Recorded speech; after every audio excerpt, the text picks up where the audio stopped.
What is up, Baggies fans, sports fans, and other football fans? Welcome back to the channel. Today's episode, we are going to be tuning in and talking about another big transfer dilemma that's happening over at the Hawthorns, and what do we do with Torbjørn Heggem? Now, he's just been crowned the club's Players of the Year, and that's voted by both the players and also the fans as well, and rightly so after the season he's had. Now we're hearing that there's over 8 clubs that are interested in signing him. Top potential Premier League clubs as well as abroad clubs, and it's difficult. It's a big moment for the club. Do we take the money and reinvest, or do we hold on to our defensive rock and make a real push for promotion next season? And to make things even more interesting now, he's just got back-to-back clean sheets with Norway, including one against a very, very strong Italian side. His stock is rising fast. So let's break down this fully. Who Hegum is, why clubs are circling, and why this decision is a tricky one for West Bromwich Albion to make, and for Ryan Mason himself as well. So let's start with who is Torbjørn Heggem. Now, Hegum joined last season in quite a bit of a quiet signing. He wasn't known before he arrived, he wasn't flashy, and he possibly looked like he was coming in as more of somebody that could be cover for us. Decent pedigree coming from Scandinavian football, and we, looking back over some Scandinavians, we've had Jonas Olsson. We know that they're going to be good, hard centre backs. But from the moment he stepped into the starting 11, and let's remember he started out at left back for us. Those first couple of games with him at left back, when he was assisting and getting up and down the line, he looked like a really, really solid left back. And then he moved to centre back, and wow. Positionally, he's so smart. He rarely gets pulled out of shape. He reads the game so well. And his pace as well. Balls get knocked over the top of him when you think he's not winning this battle. And then it's almost like the afterburners get turned on, and he absolutely flies, which is why I think he'd be fantastic to keep. And again, he's got intelligence as well on the ball. The anticipation, the calmness when defending a one-on-one, stepping into midfield. It's an elite level for the Championship. That clearance off the line against Portsmouth when he ran around the keeper, and you thought Portsmouth were going to score. And the desire, we were 4 or 5-0 up at that point. He could have quite easily just said, "Oh well, they're going to score," but he didn't. He wanted to keep that clean sheet. He wanted to fight for that. Fortunately, we didn't get the clean sheet in the end, but he that grit and determination, and he's doing it on an international stage as well. He's just played obviously 2 games for Norway, keeping clean sheets in both, key clean sheets in both, including one against Italy, the Italy that has possibly got one of the best attacking lineups in European football at the moment. Obviously, you've got Mbappe and Dembele for France, but they've got so good players coming through Italy have. And their midfield as well. It's not just a team, that Italy a few years ago, they are starting to come good again. It's not just a footnote, it's a signal to European clubs that this guy is the real deal.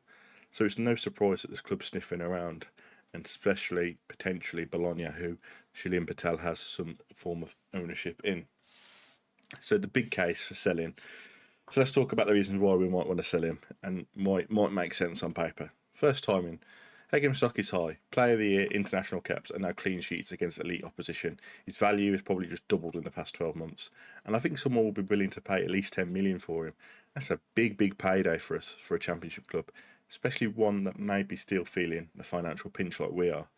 Second, financial flexibility. Let's not kid ourselves, money talks. Selling Hegum could free up wages and generate enough funds to sign 2 or 3 good players if the recruitment is right. You might improve the overall depth and cover in multiple areas and not just at centre-back. A lot of teams, that do well, do buy players at quite cheap and sell for high. Brentford, Brighton, even Southampton, when they were doing it, they were bringing in, players and then selling them to Liverpool for extortionate fees. Those teams, bar Southampton, are doing really well in the Premier League. Should we become a club like that wants to get into the Premier League, buy cheap, sell high, and then keep building until we've got a good enough squad to keep the players instead of having to sell? Third, the contract session. Obviously, he's only got 2 years left on his deal, so after these 12 months, is it then going to be less value because he's only got a year left?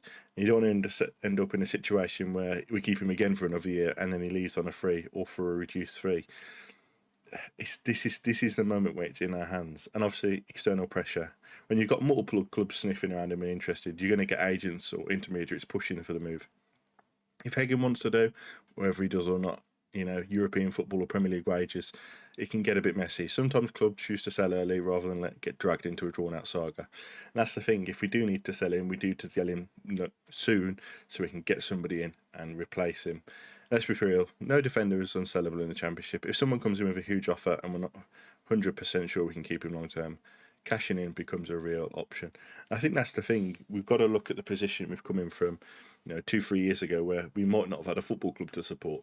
Now we've got owners that, bringing in these players that we'd never heard of, but they look like we could bring them in for cheap and sell for quite high. Isaac Price, who's playing for Northern Ireland, has just scored a great goal and cleared off the line tonight on the 10th of June. It's one of those that, he was brought in for quite cheap. He might be worth 10-15 million. So, again, you don't want to lose him, but another 15 million could mean keeping somebody like Fellows instead. So if Hegum goes, does that mean we can keep Fellows and then buy a couple of players? Those are things that we really have to strongly consider in this. And as much as it pains me to say it, you have to weigh that up. And I really love Hegum. I think he's a fantastic centre-back. And I think if we could get him and another centre-back, and then left-back and right-back cover, I think we'd have a really strong defensive lineup. And I think going into next season, if we could keep him and bring in some more strengthening around that area, we'd have a serious centre-back. He does get a bit messy with his passes. Sometimes his passes do go astray, or he plays it into danger right on the edge of the box. We've seen it. And I'd like him to be a little bit more aggressive in the opposition box when he's going for headers. I think those are the only two real things that I can say that, let him down a little bit. But at the level of where he's come from to what he's playing at now, it's taken a big step forward. And again, do we just sell while the stock's high, or do we risk him getting an injury next year and losing out on it? So the case that we've got to just look at is the case for holding, and it's a strong argument in my view. Why should we keep him? First, stability. Every good team starts with solid centre-back partner, and Hegum has been the foundation of ours. When he plays, the whole team looks calmer. We've struggled with defensive injuries and inconsistent before. Removing the one guy who's consistent is dangerous. And as I say, if we could bring somebody else in to partner him, drop Bartley, and I think that those two, both with pace and intelligence, we're looking at Nat Phillips from Liverpool. I think those two together could be fantastic and could be a real strong partnership for us if we were to do that next year. Now, obviously, the next one is promotion ambitions. This is the huge one. We have to push for promotion. There is, we can rebuild slowly, and but we don't want to be lingering in the Championship. The parachute payments are obviously dried up. The league is getting a lot tougher, and we're not guaranteed to hold on to other top players if we fall short again. If we're serious, we need our best players to stay, not just attackers, but defenders like Hegum, who will win you tight games, whether that's home or away. And I really think that is probably one of the key reasons we need to keep him, is because he can be the game changer, whether it's defending or, breaking down an attack. The leadership. He might not be the loudest in the dressing room, but on the pitch, I think he can be a leader. You can see it, calm under pressure, organising, making blocks and clearances in that big moments. And I think another season with us, he could potentially step forward and be even much more of a leader in that back line, and almost be the one that everybody looks to. And in my opinion, that makes him as valuable as any vocal captain, regardless of who's wearing the armband. If your centre-back's yelling and shouting at you and telling you to do stuff, you listen to him. And obviously, we've got the growing international profile. If we do go up again next season, a Premier League Hegum, one even with more Norway caps and full season in promotion team, could be worth even more than that. I think 20-25 million. Okay, it's a gamble, yes, but it could be a calculated one. Also, you can't underestimate what it says to the squad and the fans if we choose to keep him. It says, we're not here to survive, we're here to win. That is the big thing for us.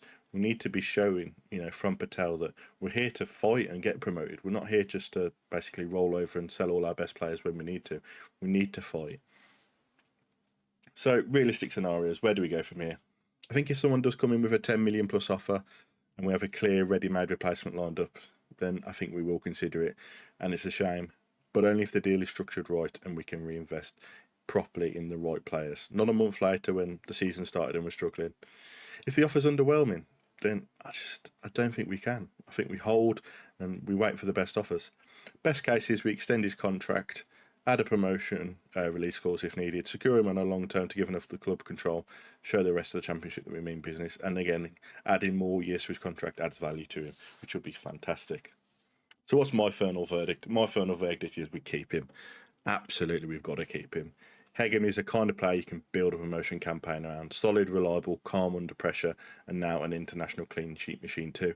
Selling him now might give us a financial boost, but holding on to him gives us a chance at Premier League next season. He's earned the club's trust, and now it's time for the club to return that faith. But I want to know what you think. Would you sell him while he's stock's high? Would you go in for an all-right wave from this moment? Drop your thoughts in the comments. Let me know, and I will catch you all in the next episode, baggies. And don't forget to like, share, and subscribe. And I will catch you all next time. Bye bye.